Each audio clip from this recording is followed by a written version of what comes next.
In this video, I'm going to be showing you how to arrange our faux Mulberry Hydrangea Deluxe arrangement with all these gorgeous, rich, warm burgundy tones in it.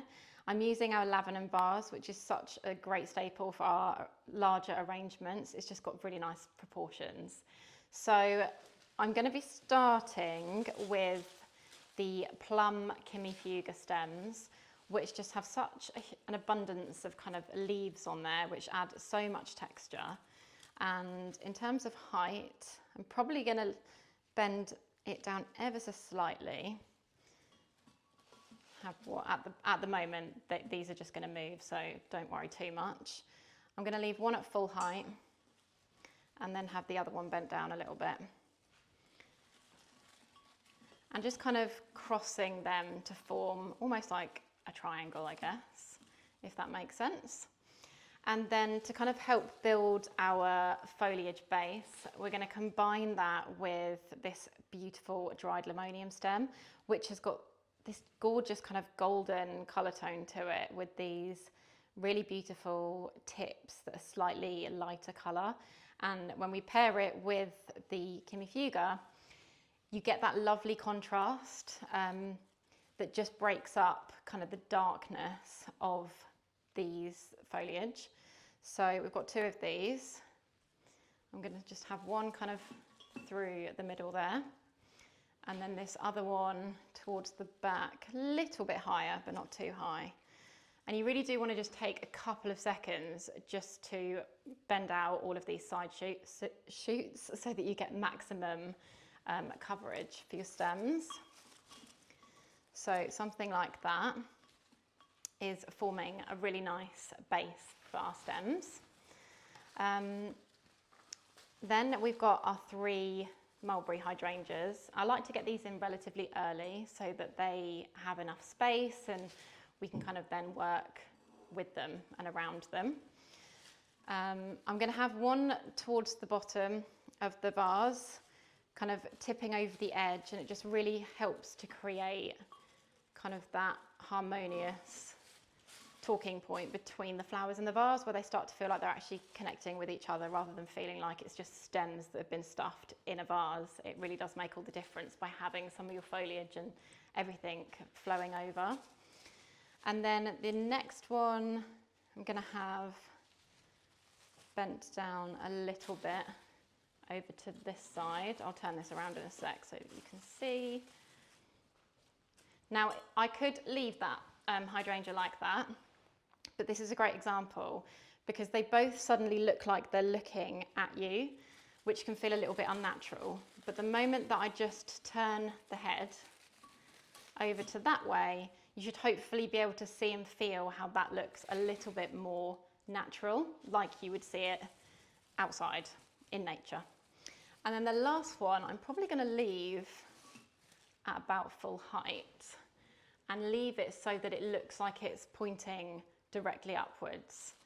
I might even have that one coming over even more, but you get the idea, something a bit more like that. I know that you'll be dying to get the fig in because everybody absolutely loves the fig, and with great reason too as well, because the colour tones of this work perfectly with all of our autumn stems actually. It's just so beautiful, so realistic. But we're going to get our fillers in first so that that really gets a space where it will stay, because once we've got all of our other stems in, it will build up like a nice structure inside the vase. So we've got two of our burnet going in, and these are just such a nice filler to break up the density of the foliage as well as the hydrangeas. So I'm going to have one quite low. People are always really shocked at how much I bend my stems, but it's normally the biggest feedback that I give people when they send me photos of the flowers and they say, why don't mine look like yours? It is ordinarily simply because you haven't bent them enough. You're not going to break them by bending them, they bend back. So just be confident with it and it will make it feel much more in proportion to your vase. So I've got one nice and low, and then the other one I'm going to have a little bit higher.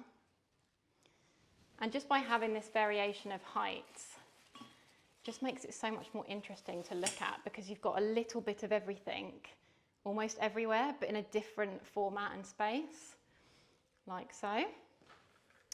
And then for our poppies, I'm actually going to come round and do these with you,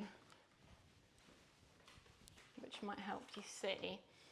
I've got a bit of a space going on here, so I feel like we definitely need one through there. Doesn't need too much of a bend, like so.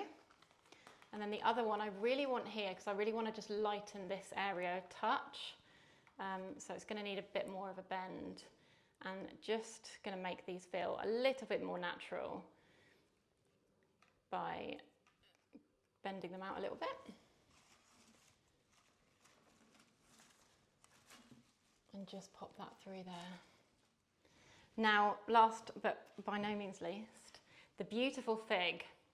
Now, I really want this to sit in between our hydrangeas because the colours are just beautiful. The leaves pick up on some of this lighter tone in the hydrangea. So I want it about there, which means I need to bend it a little bit, not too much. And I'm just going to tweak the positioning ever so slightly and pop it in.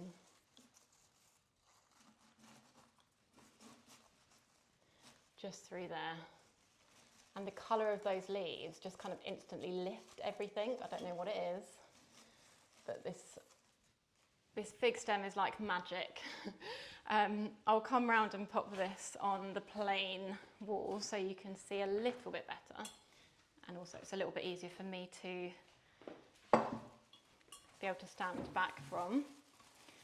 And then it's just a case of kind of having a little bit of a final tweak of any of the stems that you might not be happy with, or just pulling things through to make it feel a bit more natural. Sometimes can make all the difference, but otherwise I'm pretty happy with that. So thank you so much for watching, and I hope to see you again soon.